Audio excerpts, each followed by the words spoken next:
I remember something. We should start. Welcome to our colloquium. I'm happy to welcome our today's speaker, Craig Group from University of Virginia. Craig is doing experiment at Fermilab in UNU2E, and he will talk about the places he worked in, like in my introduction. Yeah. In your introduction, that you got your master's from Florida State, right? And then Ph.D. at University of Florida. Mm-hmm. Then you moved for a postdoc to Fermilab. Yep. And now you're a professor.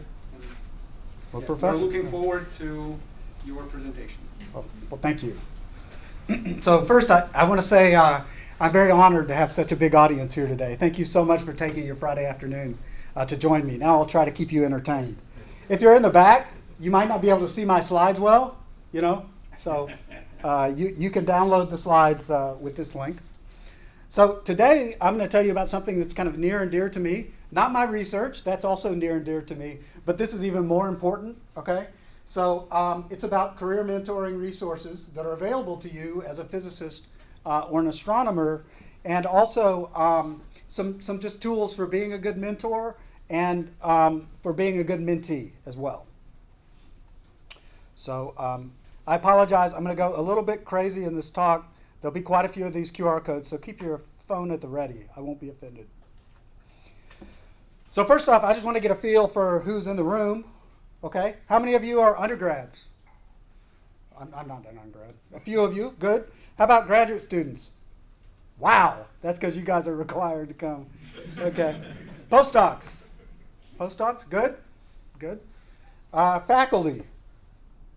Wow, I'm impressed. When I gave this talk at my own university, my own faculty wouldn't come. I was going to say no you. Yeah, exactly. What about other? Okay, good. It would be weird if there were others here, industry or something like that. But what about career goals? Who wants to go in the private sector and get a job that makes lots of money? I saw faculty raise their hand. Yep. I see some people. Good. That's a great option. What about national lab, maybe? Yeah, lots of people at the national labs. That's challenging right this moment, but the pendulum swings back and forth. So that's definitely a great option. What about academia?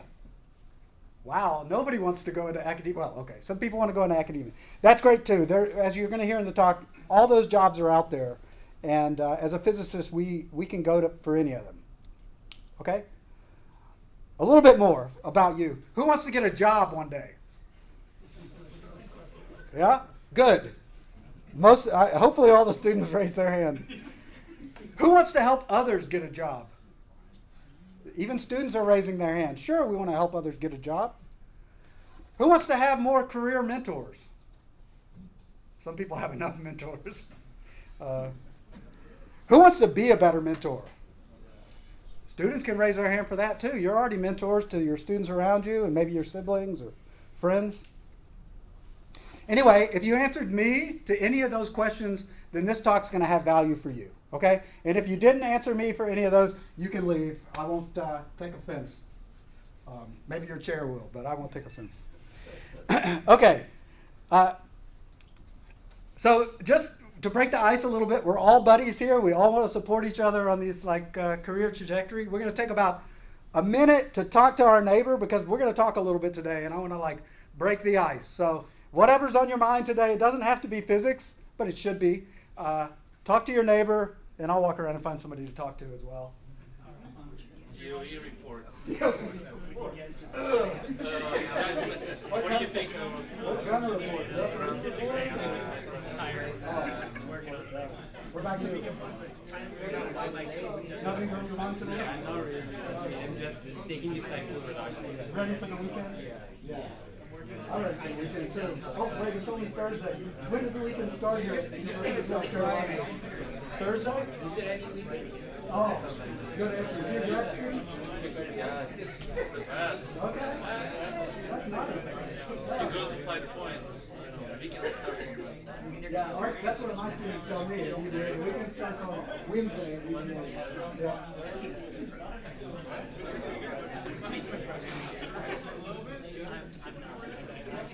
Okay, good. I got a lively audience here. That's fantastic. Sometimes I try to get people to talk to each other and all like. Anyway, I heard you talking. That's great. Okay, you don't have to talk to each other about this. I just want you to think about who you go to for career advice. We don't have to talk again because we only have an hour and a half for this colloquium. So we're not going to talk to our neighbors for 1 minute about that. We already talked to them. And how do you feel about being a mentor? Because whether we like it or not, every single one of us is a mentor, right? If you're a grad student, you probably worked with some undergrads. If you're a professor, you better be a mentor because everybody's looking up to you. If you're a grad student in physics, probably your friends in the business school are looking up to you, right? And vice versa. So finally, my favorite part of the talk, I get to talk a little bit about me, okay? So I was actually born here in Columbia in 1977, okay? I'm a product of South Carolina public schools. They weren't good, but I came out okay anyway, I think, okay? I went to undergrad at a tiny little college here in South Carolina in a town called Due West, called Erskine College. It's about an hour and a half from here. When I went, they had only one physics professor, okay? Luckily, he was very good. He taught all the classes, graded everything, taught all the labs. He did everything. And he volunteered on the rescue squad in town and the fire department. Yeah. Impressive person. Anyway, all of those South Carolina ties. And by the way, my brother is in the middle here. That's my dad. He's passed away now. And that's me. That's after a Clemson victory a few years ago. Okay? I've been a Gamecock fan oh no. I don't think it's you. No. He said no. What happened? Yeah, I don't think this pointer can turn off. No. Oh, did this go to sleep? That's all it was. And I'm an experimentalist. Look at that. I can't even figure out why my laptop went to sleep. Anyway, so I'm a big Gamecock fan. After Erskine, I was a little bit behind with one physics professor. He was good, but he could only offer 1 semester of quantum mechanics, 1 semester of mechanics, a lot of these kinds of things. I went to Florida State. Back then, they didn't call it a bridge program, but when you got there on day 1, you took a placement exam, and if you were behind in some subjects, you could take the very rigorous undergrad level class they had there for the first year, and I had to take advantage of that for 2 of the 3 core classes. I went straight into graduate E&M, but I worked, Also, as an undergrad, I goofed off too much, okay? When I went to grad school, I went to see what I could do, okay? So I worked super hard, and I wanted to make myself a physicist at that point. So I caught up. I did take a year off between, I got a master's at Florida State. It took a year off. I got married to my high school sweetheart. She graduated, okay? I'm a lucky man. Anyway, I met her at Barnwell High School in South Carolina. We're still married today, 22 years later. When I left Florida State, all the professors there didn't want me to leave. They wanted me to stay, and they told me, you'll never go back to grad school. When people leave, they don't come back, okay? But I did. I came back to grad school after a year break to the University of Florida, where I thought I wanted to be a theorist, okay? And I took all the theory classes when I went back there. And I actually had 2 theory advisors, but one of them was interested in an experiment to test his theories. And I worked a little bit more on an experiment than I did as a theorist. And after that, I got a postdoc at Fermi National Lab, pure experimental postdoc. And ever since then, I'm an experimentalist, okay? And now I'm faculty at Virginia. So for me, I really love to support the Southeast. I'm very involved in the Southeastern APS section because, I went to undergrad here, I went to grad school here, and now I'm a professor here. So the Southeast has been very good to me, and I want to give back. Anyway, here I am now. It's still not clear to me what I want to do when I grow up, okay? There's so many opportunities out there for physicists, and you never know when you might find one that you want to take advantage of. But most important, I'm a human being. I'm not just a physicist, right? I have a family, I have friends, I have pastimes, even emotions, right? I have challenges, I have health issues. Sometimes I fail, sometimes I succeed.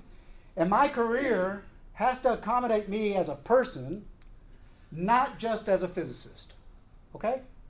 And we're all different. We're all different people. We all have different skill sets and different properties. Different things make us happy. So, you know, luckily for us as physicists, there are many career options for us. And that's what I'm here to talk about today mostly. Okay? As a professor, of course, I teach classes. I conduct research in experimental particle physics. Maybe some of you came to my seminar yesterday.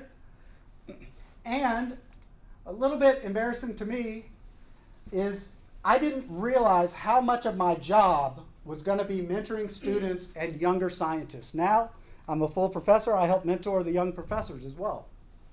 And not even just at my university. On the experiments that I'm on, I help manage the younger scientists. And it's a huge part of my job. In fact, embarrassingly, I didn't, whoops, give away my joke. That caught me by surprise. I didn't realize that that was going to be the most important part of my job, not to anybody else necessarily, but to myself. That's the part of my job that I'm most proud of and that I take kind of the most joy in, is helping other people along their career trajectory, okay? So I didn't realize that at first, when I first was a faculty member and I had all these things I had to do to get tenure and to get promoted and all these pressures. If a student came to me, you know, I was like, oh man, why me, right, with an issue? Why would you come to me with this issue? I'm busy, right? But now, when a student comes to me with an issue, I'm like, this is my time to relate to this person and to be a human and to take some of my busy time and really listen, right? And that I can do something with that that's maybe more valuable than I could with my email in those 15 minutes, right? So anyway, I realized after I got tenure that this mentorship was, to me, the most important part of my job, okay? And so I wanted to be better at it. Like as a scientist, we work hard to build all these skills to be a good scientist, right? But most of us don't work hard to build all the skills to be a great mentor. But there's opportunities to do that. There's a program with the American Physical Society called Career Mentoring Fellows. And I heard about this program, so I joined the program.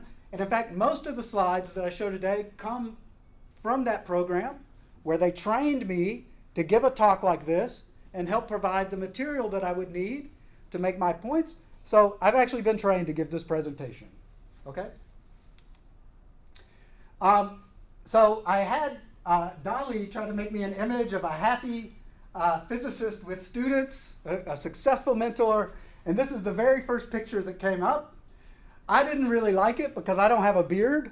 I probably spent 15 minutes of my time trying to get Dolly to draw me a picture where the physicist didn't have a beard, and apparently that's impossible. Every physicist, according to artificial intelligence, has a beard. Every male physicist has a beard, according to Dolly. But anyway, I like the picture. This is what it can be like if we're good mentors and we keep our students happy. Okay, so the goals of this talk, I'm going to provide an overview of the types of careers that you can get with a physics degree. I'm going to show you where you can find the resources to dig in deeper to these career paths. And I'm going to talk a little bit about the value of, oh my goodness. I hit the wrong button that time for sure. Uh-oh, I can't see this mouse. Oh, I found it. Yay! Okay. Okay, so then I'm going to talk a little bit about a mentor and provide some tools to both be a better mentee and a better mentor. Things that have worked for me. Okay, so we'll start with a bachelor's degree. So hopefully everybody in this room is going to graduate with a bachelor's degree in physics or already has. So what can you do with a bachelor's degree in physics? Or what do students usually do? Well, about 50% join the workforce, okay? I'm going to blow that up for you, what's in this box, because it's hard to read. Of those 50%, about half of them go right into the private sector with a job in industry, okay? Some of them get other jobs in smaller proportion, college or university, high school teacher maybe, they work at a national lab. Some go into the military, there's some others. And 6%, 1 year later, are still actively seeking employment, unemployed. That's a pretty small number compared to other fields. Is this from this year? This is not from this year. This is from 2023. Okay. Yeah. We can't, yeah. What kind of jobs are they doing at the college and university? Yeah, so this would be sort of like either like a technician job or like an administrative job, mostly. Yeah. Yeah. Does there exist any breakdown of for each of these categories, what kind of institutions produce these undergraduates? Yeah, so this is integrating over all the different universities out there. It'd be different at like an R1 institution by a little bit. Yeah. But you can, I'm going to show you some resources on the American Institute of Physics website and the APS website where you can drill down much deeper than this if you're interested. Okay, so you're going to land on your feet as a physics major. You're going to have a job, even if you don't go on to master's or Ph.D. program. Okay, so here are the fields that you might go into. These are the kinds of jobs that you could get in industry, for example. You might take on a job that's kind of a more engineering job, a computer job or information system, some kind of other STEM position, and this already is like more than half, okay? 12% go into education somewhere, 11% even into industry get a physics or astronomy job in industry, okay? And a very small percent, 18%, get non-STEM type jobs, even though they had a physics degree, okay? Some of those, most of them, regularly solve technical problems, so you're using the problem-solving skills that you built as a physicist, even though you're not doing STEM, and a very small fraction don't solve any technical problems, 6%. Okay, so most of these graduates go into some job related to STEM. So I'm just going to zoom through these. I hope you can kind of see them. Okay, there's lots of different types of engineering jobs. There's different kinds of computing software jobs. In education, I'm going to go in a little deeper about these teaching kind of jobs. And you might be some kind of technician or research assistant, even with a bachelor's degree. So, so on the APS Careers website, you can read through a bunch of these little blurbs about physicist profiles that talk about physicists who have gone out to the field and have a career in industry or in education or whatever. In this example, she worked at NIST to get that's Institute of Standards and Technology, yeah. For a while, and then she discovered her passion for computer science, and now she works for Google, debugging things with the search engine.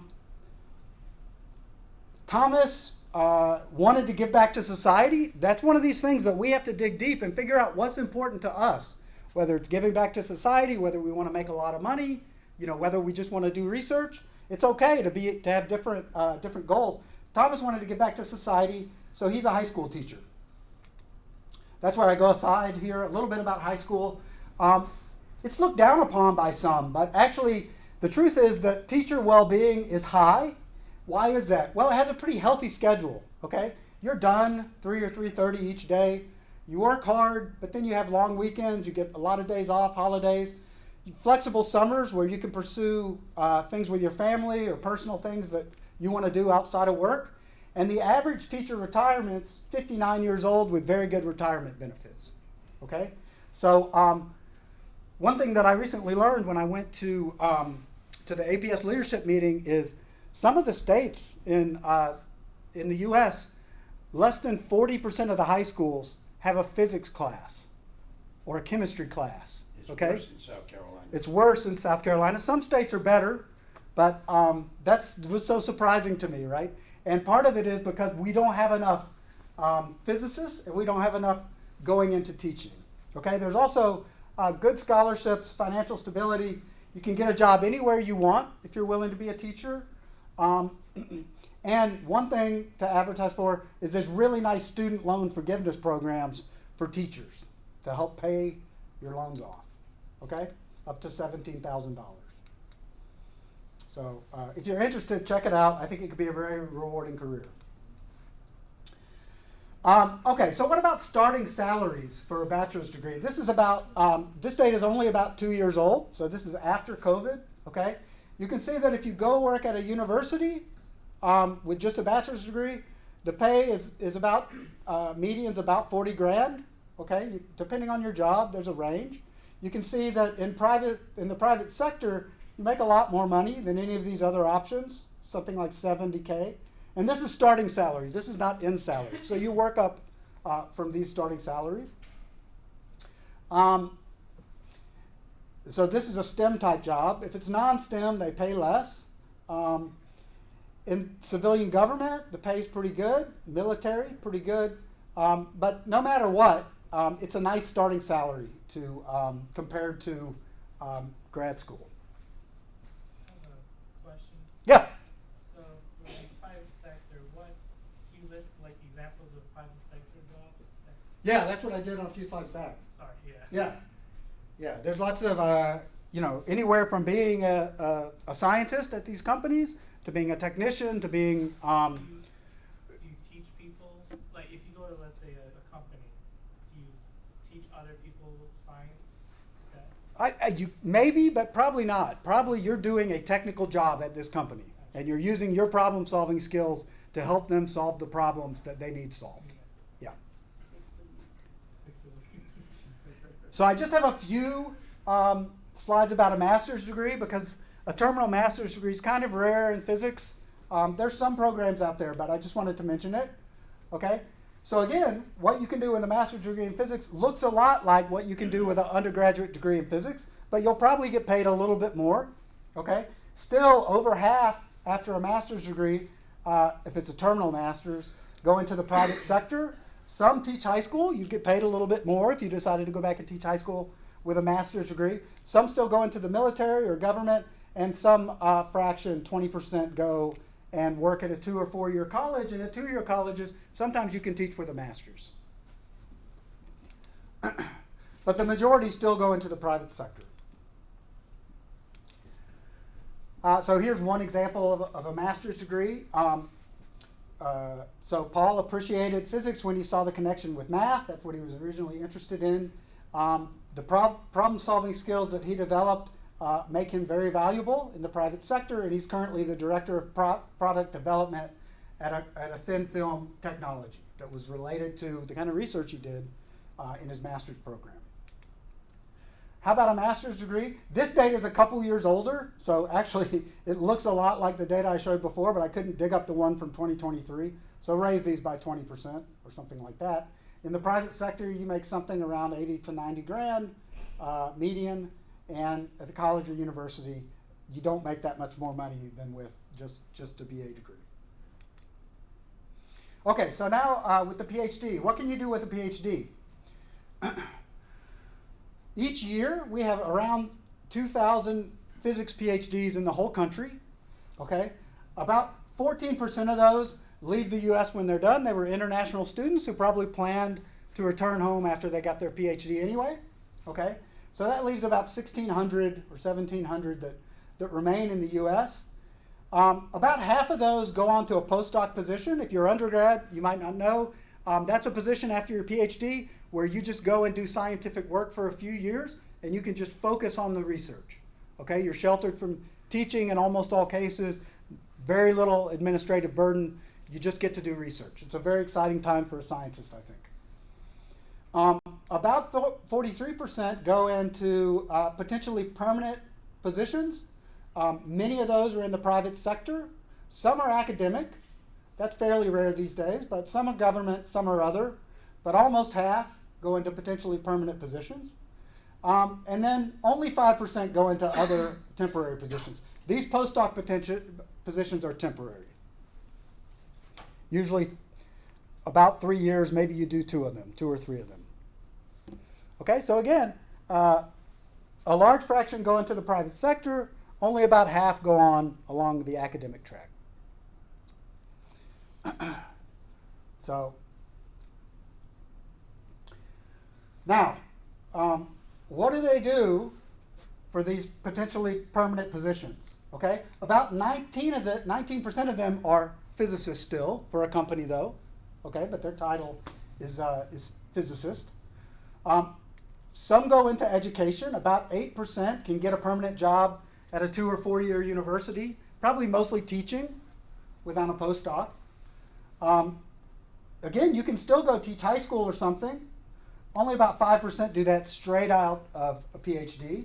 Engineering, computer software, data science is getting bigger every year. I include AI in that wedge, okay? And one of the nice things about this American Institute of Physics webpage, which I provide a link here with the QR code there, is you can drill down on each one of these pieces of the pie if you like. It looks a little bit different than this now. You can see potential employers, you can see the types of job titles, okay? And you can see the different sectors and the salaries and the skills that are needed for the types of jobs in each one of these wedges, if you like. So that's a very nice resource if you're looking for a job, or if you're a faculty member and a student comes to you and says, what kind of jobs can I get? You know, you can point them here, or you can go through some things with them. Okay, so I'm not going to read through all these names, but there's a lot of different titles. They look similar, but with a PhD, you can take on the roles of, for example, lead scientist, okay? And you can be a full scientist in industry. Unfortunately, one of my postdocs just left. He got a job as a particle physicist for Northrop Grumman, a defense contractor, right? So if you have a PhD and you have experience leading a team of researchers, they need you in industry. In industry, what a PhD means is you have the intellectual ability to make it through a rigorous academic program. You can learn anything you need to learn, okay? You're stubborn enough to do a project, a hard project for 4 years and write a giant paper about it, right? These are the, you know how to think about science. You know how to think about problem solving in a very deep way, and that companies need people like you, okay? So sometimes you have to kind of beat down the door and convince them that you are the scientist they want, right? But don't worry, you are, okay? In industry, actually, they love to hire PhD physicists. Okay, so I've been telling you about what happens right after you get a job. Okay, here's the numbers I showed in the previous slide. 53% get some job at a university, right? But 15 years later, almost half of those are no longer at a university. They've moved into jobs either in the private sector or in some nonprofit organization or something else. Okay, so even after getting a job at a university with your PhD, a lot of people go into industry. So just a couple of profiles of PhD physicists. Jan got his PhD in physics. He's now the director of research, okay, for a company in industry. So the difference between having a bachelor's and a PhD is you can lead the research effort at these companies, right? You've proven that you're ready for that. Jessica is a director of data science, okay? And she started out in physics, but the problem-solving skills and the computing skills that we have to do in physics translate naturally to jobs like this. So what about starting salaries for PhDs? It's a big jump in the private sector if you have a PhD, okay? These are starting salaries. How do I keep doing that? These are starting salaries, $130,000, and that's starting. You come in and do a good job, you prove you're useful. There's big pay raises after that. University and college is much lower, but there might be a lot of more freedoms there in how you spend your time and exactly what you do with your time. In the private sector, you're working for a company that has very specific goals in mind in most cases. So you're directing research in those directions. For the postdocs, a lot of them go to government labs. They make a little bit more money, or university, they make a little bit less money, but it's much better than you make as a grad student. Okay, and then you can see that these temporary positions at universities pay pretty low for a PhD. Okay, so the good news is there's lots of jobs out there, and overall they pay pretty well. Okay, so you're going to be fine whichever direction you decide to go with a physics degree. That's the upshot. There's lots of choices to make though. So here's my picture. My picture is we all start here at university trying to get a 4-year degree. Okay? Most of us are successful there. Only about 50% of us go to grad school. Most of the rest go into an industry job. After we work hard for six years or so, we get a Ph.D. Okay?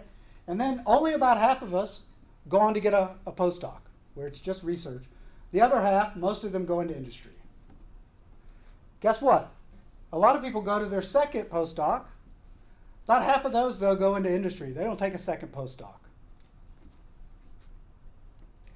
And you can go on to postdoc N if you want to, but at every step along the way, students go into industry, or some people end up with a permanent job in academia. Okay? And in fact, even faculty go to industry, right? If you've got the right technical skills, and the pay is so much higher that it's, and there's beautiful problems to solve in industry as well as academia. Okay, so what about the employment sector? Okay, so these are the number of faculty hired by physics departments. This is only tenure and tenure track positions, but it's only about 300 per year in all of the country. And that's in all areas of physics combined. It's about 300 a year. I heard you recently had 3 here. That's pretty impressive. But so only about 300 a year, but there's about 1,600 physics PhDs per year looking for jobs. Wait, do you mean, is that production, or is that the number that are on the job market? That's the number that are produced a year that looking for some kind of job. They're not all looking for these jobs, luckily. Yeah. But, the point is, we are not producing physics PhDs to be faculty members. If we were, we're doing it all wrong, okay? Because most of them don't become faculty members. They work in industry, okay, or government. All right, so just in case you're not getting it, something like 8,500 bachelor's degrees a year in physics, about 1,600 PhD degrees, only about 300 faculty jobs per year that are tenure track, okay? So faculty, only about 5% of your physics majors are going to become professors like you, okay? Does that mean you're wasting their time with physics? Absolutely not, right? You're teaching them problem-solving skills that are extremely valuable to society and to industry and to government and to the country and the world, right? So the vast majority of the students have, I would argue, more successful and maybe more fulfilling careers than the few of us that go on to be faculty members. Although I do love my job, but if anybody makes me a nice offer in industry, I might give it a shot. Okay, so most of us will not end up with a permanent career in academia. Should I give up science, right? And my answer to my students is no, okay? I advise my students who want to do academic research and contribute to the scientific enterprise to stay on that route as long as they enjoy it, they feel like they're contributing something, and it's treating them well, okay? And if any of those things aren't good enough for you anymore, then it's not failure, it's not settling, it's taking advantage of an opportunity to go into industry and tackle some major problems there, right? So as long as you're enjoying science and you're contributing something, and you're learning new skills, it's invigorating, and it's treating you well, then absolutely see what you can contribute and have fun with it. But know that there are other opportunities out there that'll be waiting for you if you ever want to go that route. So there's interesting, important, and fun problems to solve everywhere, okay? Not just in the physics laboratory at a university. So the good news is that industry demand has been very stable. My numbers need to be updated, but this is the percentage of physics PhDs employed in the private sector. It's been very flat at 50% for a long time. Those jobs are there, and they're not going anywhere. They change a little bit what the focus is. Right now, data science and artificial intelligence. Just read an article today about how like these new tools like ChatGPT have opened up a whole new industry of creating applications, apps around them that leverage that power to do interesting things that make people's lives better. And that's a whole new set of careers that wasn't there a few years ago. Oh, did I have something? Yeah, no, okay. One of my favorites, and I lumped this in there, artificial intelligence and data science. This is an estimate that I grabbed a few years ago from somebody's talk. Right now, we're in a period of exponential growth in these kinds of jobs. Okay? So you build those skills anyway. We analyze data as physicists, so we build these skills, and without too much extra knowledge, we can translate them into real value to industry. Okay, so I don't want to give the impression that one's better than the other. They're different jobs. Okay? They both have benefits and disadvantages. Academia, it offers you more control over your research. If you don't make the right choices, you might not get funded, of course, right? But in principle, you have control over what you do research on and exactly how that's done and what direction, the people that work for you. That can both be invigorating and intimidating, right? Because you make the choices, and you rise and fall with the decisions that you make about your research. You have flexible working hours. Alexei, how many hours you figure you work a week? 120. 120. So it's ironic. We have flexible working hours, but we don't turn off when we go home for the evening. If a student needs something from us and sends an email, we feel obligated to try to figure out a solution, right? We think about it in our sleep, okay? So it's ironic that we have flexible working hours, but we basically just work as much as we can get away with. It's a real benefit in my mind that we get to mentor the next generation of physicists. That's an honor and a privilege and a responsibility that we have. One thing somebody told me I should add here is that we get to travel internationally some. We get to travel all over the place. That can be a real joy and a real drag at the same time. It's a lot of work to travel all the time, but it's fun to go see new places and meet people all over the world. So that's a benefit as well.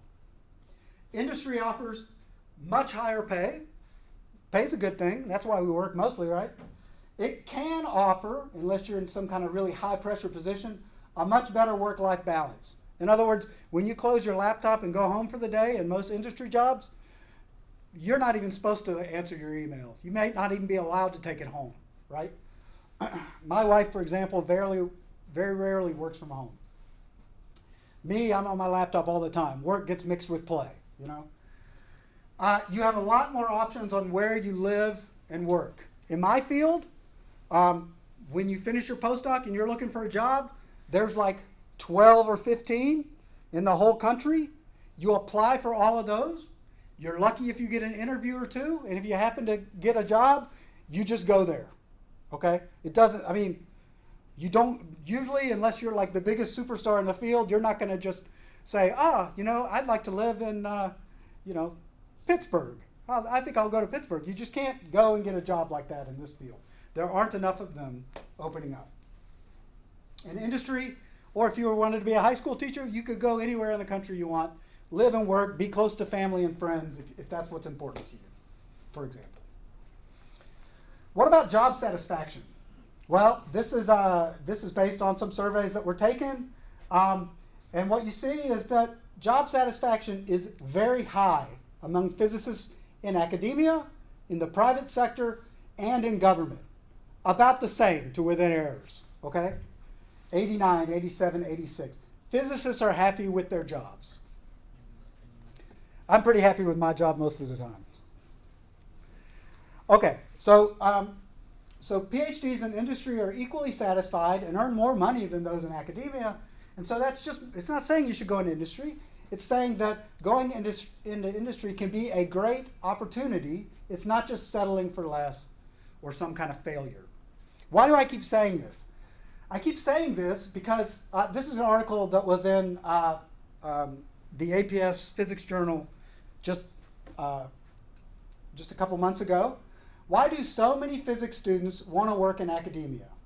And the premise of this article was that professors, yes, us, Our academia or bust attitudes sway students and hurt their careers. Somehow, we give the impression that if you don't go on to be a permanent scientist in the lab or the university, then you failed. You're not a real physicist, right? Even if we don't say that, the way we teach our classes, the way we glorify science, and it's what we did, so it's what we know about. We don't do that on purpose necessarily, but we still do. We're guilty of giving students that impression, and it's wrong. It's not helping you students. Okay, so you faculty ought to be ashamed of yourself. I want to see more even description of what the opportunities are for physicists out there. But again, that's super hard for us, right? Because we went the academic path the whole way. That's why we're standing where we are, most of us. A few of us dabbled in industry along the way. That's less common now than it used to be, actually, I think. Actually, I shouldn't chastise your department. I was out in your hall. So many of the plots I just showed you are on the poster board in the hallway, and that's because your department cares about you getting a job in industry or in academia, whatever's best for you. Okay? But we do need to be careful about this, and I don't really know how we fix the problem other than we encourage our students to make the decision that's best for them, and we help them be successful no matter what direction they go. Okay, so only 5% of our majors stay on the academic track. The other 95% of your students need good career advice too, and I've seen it before. Student comes to the professor, they say, I don't think I want to go to grad school. What can I do with this degree? And the professor looks at them and says, I don't know, I went to grad school, you know. I can help you there. Anything else, like, you know, go to the career services or something. The problem with that is career services are not very good at helping physicists find jobs. If you're an engineering student and you go to career services, they say, aha, you're an engineer. I can have you apply to all these engineering jobs that I know about. But if you're a physicist, and you know, not many jobs say they're looking for a physicist. There are some, but usually you have to apply to the job and kind of convince them that you'll be better than just an engineer at that job, right? That you've got real problem-solving skills. Why am I saying this? I'm saying this because there's one group that can help you with this. The American Physical Society and the American Institute of Physics are experts at helping physicists get jobs outside of academia. They know how it works. They know what jobs are out there. They know what you need to say on your resume, right? To get your foot in the door. And they provide a lot of resources. All right, so the academic job market is saturated. There's many jobs in industry. Both career options can be great choices depending on your interest and priorities. You have to dig deep. You have to figure out what's important for you. Try some things out. See what feels good to you. What do you enjoy doing? What's important to you to do in your lifetime here on Earth? Okay, but regardless, mentors can help. So everybody, hopefully you've had a mentor in the past. Think about a mentor you've had in the past. I've had a lot of good mentors in the past. That's why I have the job I have and the career I have, and that's why I'm standing up here now. Okay? Here, we can't be shy or we're just going to take too long. Describe a good mentor. A caring person. Caring. You should be empathetic at some level towards your mentees, right? What else? Understanding of the job market. Understanding of the job market. That's a great one. Caring is related to listening. When a mentor comes to you, they don't want to just hear you talk. They want you to listen to what they're struggling with, and they want you to focus that description on the problems they're having, right? So you have to listen first. The conversation has to go both ways to be a good mentor. Okay, they should be an advocate of you in the job market or in whatever you're having issues with. They should be supportive, empathetic. They should listen. They should provide guidance and resources. Okay? There's lots of different types of mentoring. Okay? You know, maybe shared interest, maybe location, maybe family. And just being here, I've seen lots of great mentors at USC. So, you know, give your mentors a round of applause. They're doing the best they can. It's not easy to be a good mentor.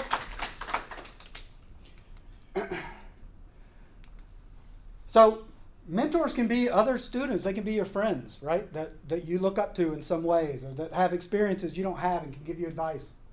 Okay, they could be postdocs. They could be the junior scientists in the department that are help guiding you maybe as a student in your research. They could be your research advisors, other collaborators on the experiment that you're on. They could be industry scientists. And if you're interested in industry, it doesn't hurt to try to find a few mentors in industry that can kind of tell you what that's like. I'll tell you a little bit about how to do that later. Okay, so I'm not going to go through this whole slide, okay? But we all need a lot of different kinds of mentors because none of us have experience in all the areas we're going to need help with. I might be a great mentor to give you career advice, but I might know nothing about how to deal with some social issue that you're having in the lab or something like that, right? So you need mentors who have knowledge or expertise. A lot of times that could be your faculty. Influence, that have connections that can help get your foot in the door for a job. You need mentors that can provide purpose and motivation for why you keep showing up to work every day, right? Maybe personal development, maybe personal support, like when you just can't take it anymore. Who are you going to go talk to? Maybe not your advisor, right? Maybe a friend or a family member. Those are mentors as well. Maybe your faculty member pushes you to work all the time, but you need a better work-life balance, and you need some help with that, right? Anyway, the point is, you can have lots of mentors, and every one of them can bring you something else that's valuable to your trajectory. I'm not reading all this. Okay, so when you take a class and you go to that professor's office hours to ask a question, after you get it answered, ask them about their research, right? That person might turn into one of your mentors right there, for example. I'm surprised how few students come to my office hours and actually try to talk to me about what I do and what it's like to be a scientist. I mean, I want them to. I love that, right? APS can help too. Is anybody going to the March and April meeting? It's expensive. It's in California this year. It'll be a great meeting. There's something called the Future of Physics Days event.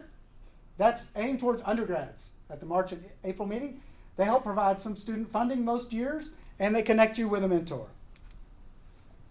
Okay, if you get involved in your units, I mentioned Southeastern APS, for example, or your division, maybe division of nuclear physics or particle and fields or whatever yours is. There are other scientists there that, if you get to know them, can help be mentors. You can connect to people on LinkedIn. If you go to a meeting and you meet lots of people, reach out to them. Try to connect on LinkedIn. Ask if you could, connect at some point. Most important, do not wait for the perfect mentor, okay? None of us are perfect humans. We're all going to have some things you don't agree with, okay? We're all going to be opinionated. We're going to have different opinions on some things. So don't wait on the perfect mentor, okay? I have many mentors, and all of them have some ideas or opinions or behaviors that aren't me, okay? That's okay. They also have some connections that can help me, and maybe I have some connections that can help them, right? Maybe we can still help each other out. We don't have to agree on everything, right? I get to choose what I use from each of my mentors. They give me advice, but they don't give me orders, right? I get to listen. Oh, that sounds like the right thing for me. Or, I'm going to go talk to somebody else, right? So, so you get to choose what you take from each of your mentors. And believe me, I don't even like some of my mentors, okay? I respect them. I appreciate what they do for me as a person. But some of them, our personalities kind of clash. And maybe we don't even get along that well. That's okay too. I still value their ideas, their connections, their advice, and I admire them as a scientist usually. Okay, so how to be a better mentor. Take the time to listen. Really try to understand that person sitting in front of you. It only takes a few minutes for them to kind of get to the point. Be honest. Sometimes that really hurts, okay? I had a student come to me. I'm sitting down, I'm looking at their transcript. I'm going to write them a letter. I ask them what they want to do. They say, I want to go to grad school and be a medical physicist. And I'm looking and I'm seeing, C's and C minuses. I thought for a second and I looked over at them and said, you're not going to get in with these grades. You've got 2 years to turn that around, right? I want to see you turn your grades around so we can get you into grad school. And they were shocked. They said, oh, I thought I was kind of in the middle of the pack doing just fine. I said, no, I see all the grades from, for 60,000 feet, and you're on the lower edge, and you're probably not going to get to do what you want to do if you don't fix it. That student turned it around. They really started working hard on their classes. They spent less time at the fraternity house, right? Because it was important to them. They wanted that. But if nobody tells them what they have to do, they might not do it. And why did I do that? I had a student. She was great. She would have been a great experimentalist, for example. But her grades weren't great. And she applied to grad schools, and she said, she wanted to do quantum field theory and all this stuff. She didn't get in anywhere. She took it pretty well and went into industry, right? But somebody should have told her, right? Point blank, 2 years earlier. That's not a path if you don't focus on your academic work, right? And so sometimes as a mentor, you have to have these hard conversations. You have to be you be empathetic as well, right? You're not saying that to hurt this person. You're saying it because you want to help them get to where they want to be, right? And also understand that the success of your mentees is also your success, right? I'm not a professor so that I can give 1/3 of the students in my class a C-, right? I'm a professor so that I can help every student be as good as they can be, right? And that's the same with my mentors as well. I want them all to be successful in the way that works best for them as a person. Okay, so a couple things, specific things you can do as a mentee, and these have worked really well for me. Okay, one's called a student advisor expectation worksheet. You could do something similar with undergrads, but the one I'm going to show you is aimed at PhDs. The individual development plan works great for PhD students or postdocs or other junior scientists. Okay, so I'm going to try to be quick here. The student advisor worksheet, a colleague of mine named Kristen Tollefson came to UVA and gave a colloquium, How to Become a More Effective Mentor or Mentee, back in 2022. And one of the things she did as a dean at Michigan State University is she helped develop a worksheet to improve graduate student mentoring. Okay? We all try to be good, okay, at this, but there's some things you can do that help. Okay? So now, since 2022, I do this with all my grad students. After they finish the qual, they want to do research in my group, I sit down with them and we do this together. Okay? So what does it look like? Well, it's a series of questions. The way it works is the professor goes over to his desk, they fill out these questions. The student turns around and fill out. They don't look at each other, right? They don't share what they're writing down. They do their best to be honest with these questions, and then they talk about them. They compare answers. They see where they're on the same page or where they differ a little bit. So let's do one of those questions. Okay, so this says, rate from 1 to 5. Faculty-student relationships are purely professional and personal matters are not appropriate. A 1 would mean that you strongly agree with this statement. And the alternative is that close personal relationships are essential for successful advising. 5 means you strongly agree with that. You can give it anything from a 1 to a 5. So think about it a little bit. Where would you fall in the 1 to 5 scale here?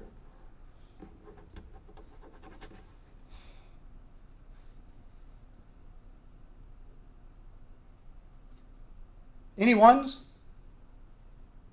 Just make sure it's for credit students, right? For graduate students? Credit. Oh. Yeah, so who's leaning closer to a 1, like maybe a 2? Okay, that's great. A couple people are at a 2. But, I'm not here to be your best buddy.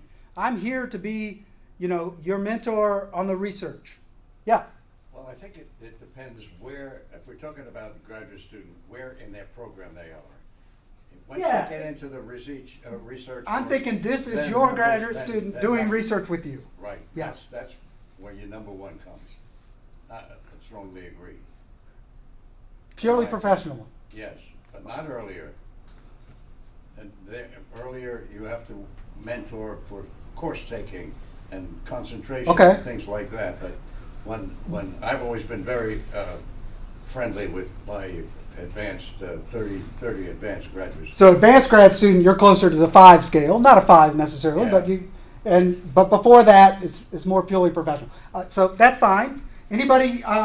So some people are closer to 1, some people are closer to 5.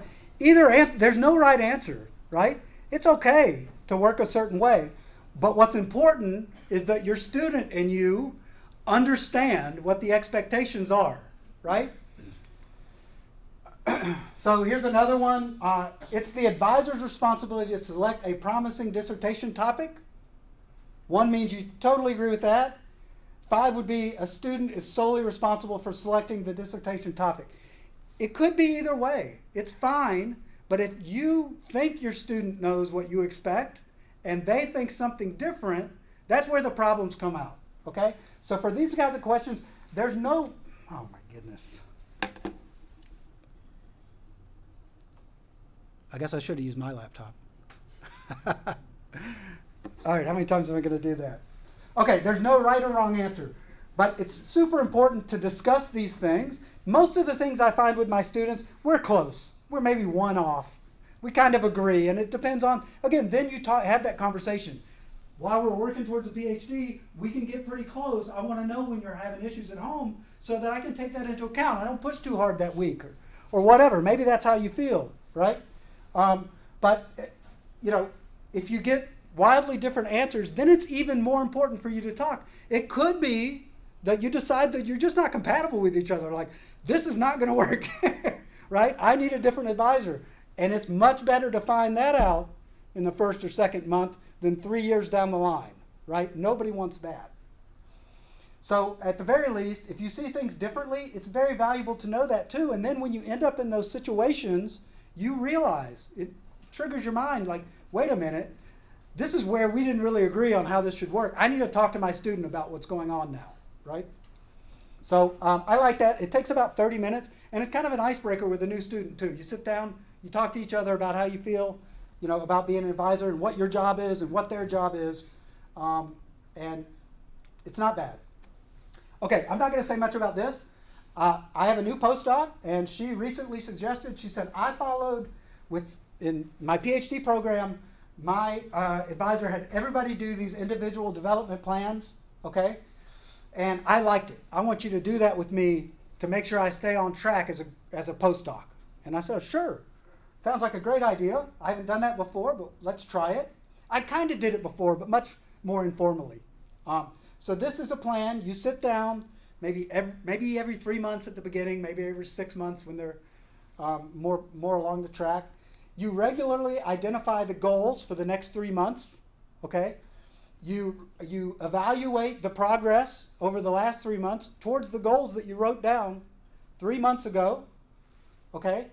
And you fill out a form, and you both score how the relationship's going, kind of. You talk about it, you do it in kind of a formal way, and then you keep that record for 3 months or 6 months later when you're going to update it again. And you go back and you look at what you promised, you talk about what actually happened, you have a chance to tell your student or your postdoc, like, you know, this is where, like, you know, we really excelled because you're fantastic at this, you know, and, you know, maybe I noticed that your talks are way too technical and nobody understands what you're talking about in meetings or something like that, right? It's a chance to really dig in and talk about where things are going, and to give feedback in a way that that is timely, because you do it every 3 months, okay? And I find it's very, even if you don't do a form like this, you know, you only have a few grad students, step back every few months and really think about the big picture. Talk to them about what their goals are. Goals change, right? And I can help my students if I know what they want to get out of the program, right? Okay, so maybe this is obvious, but value of serving as a mentor. Research progress. In my group now, the young scientists do almost all the research. I'm a manager. I manage their research. I make sure we have the resources. I make sure that they're on the right task, that they're making progress, that they're connected with the right people, okay? I look over their shoulder at their plots and give them technical advice, but they're doing most of the work, okay? Impact.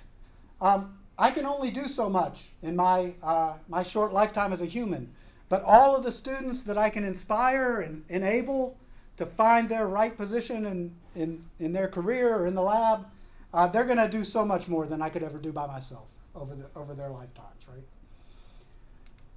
Pride. I love seeing my mentors succeed. Okay, that feels really good when they get what they want out of the program. And it can be very frustrating when they don't. Connections. I have so many past mentees, okay?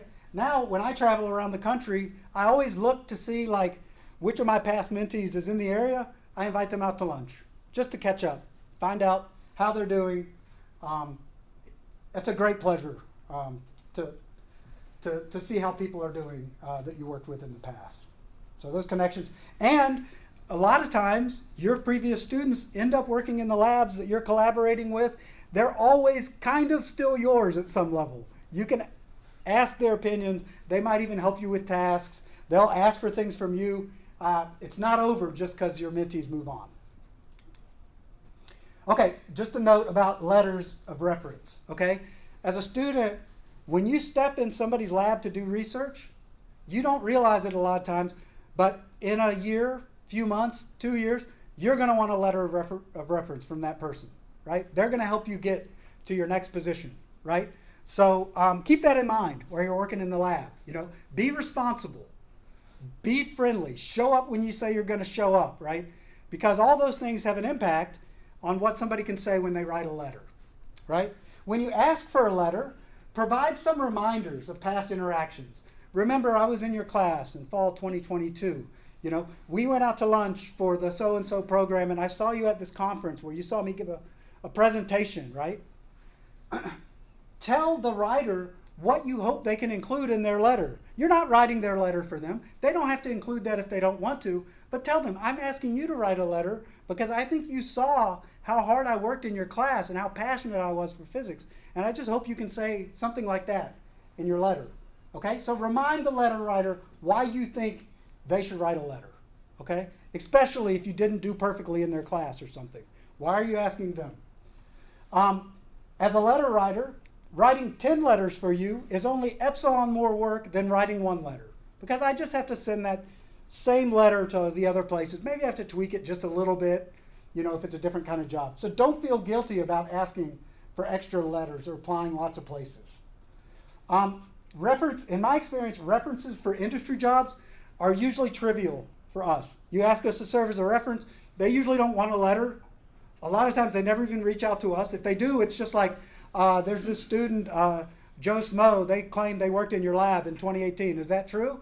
Yes, they worked in my lab. They were great, they did blah, blah. I don't care about all that. I'm just checking to make sure they really did work in your lab, right? And then they say, have a good afternoon, right? So it's often very pro forma. You know, we're happy to do that. It's like no extra work. Just tips, a CV, long. Everything you ever did in your scientific field, all the skills that you have, okay? Resume is different. If you're applying for an industry job, you know, nobody cares if you worked on the EXO experiment in the mines of Egypt or whatever you did, okay? What they care about are the skills that you developed and how those fit with the job they posted, right? And these are what are very common in industry.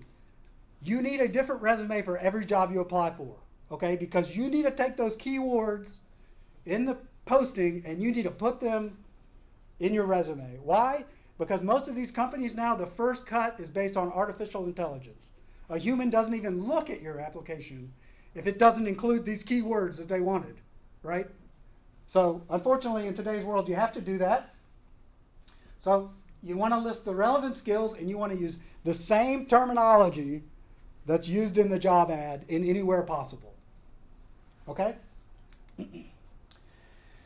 So I think that's what I just said. So they care about the skills you developed, the leadership, the technical skills.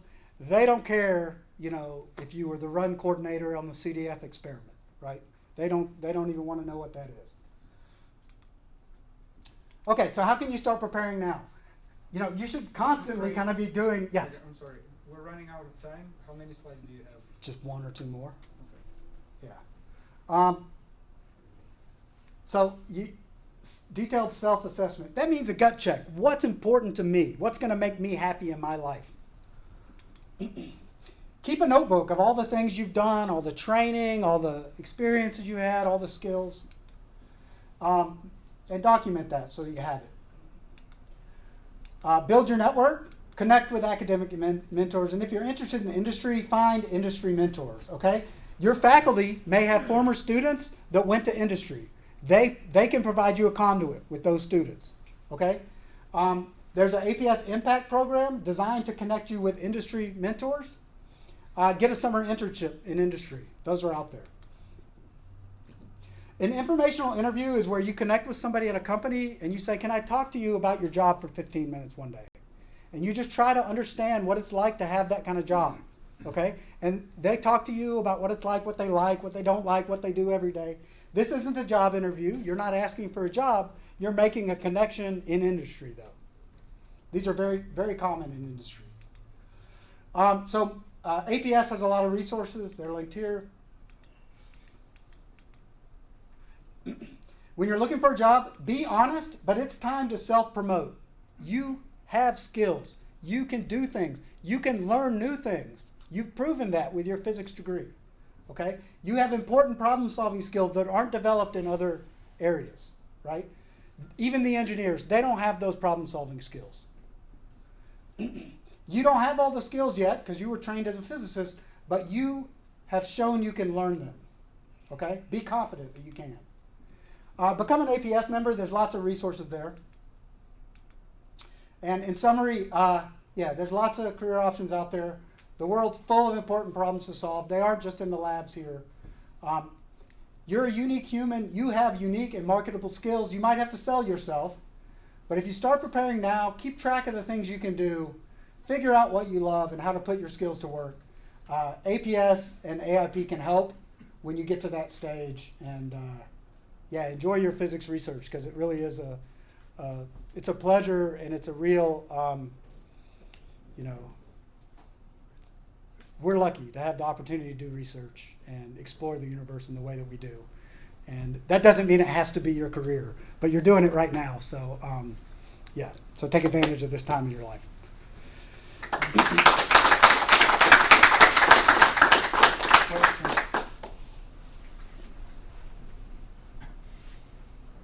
I'll hang out for a few minutes afterwards too. People can come talk to me.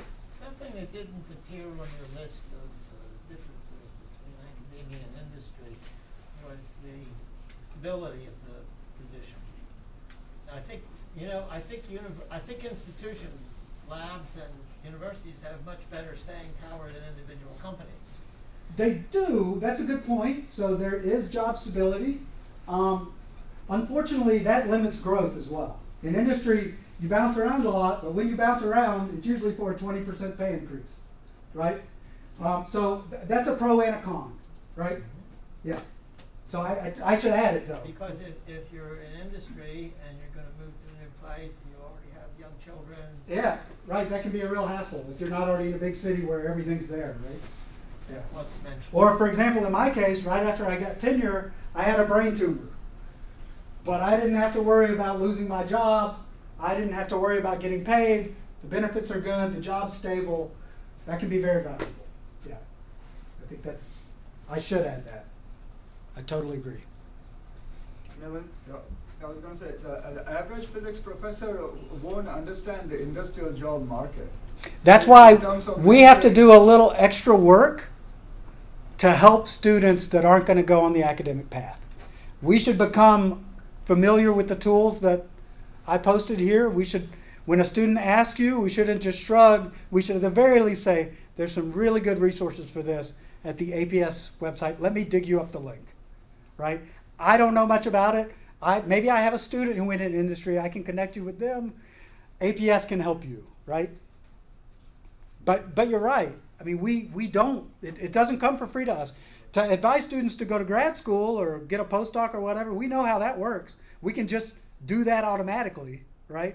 But to be a good mentor to the other students, the other 95%, right? We have to do some extra work. And we have a lot to do already. Yeah. There are good resources. Good resources are here. Yep. Okay, I think, Carl, I suggest we move it to a discussion later because we ran out of time. I talk too much when I get the floor.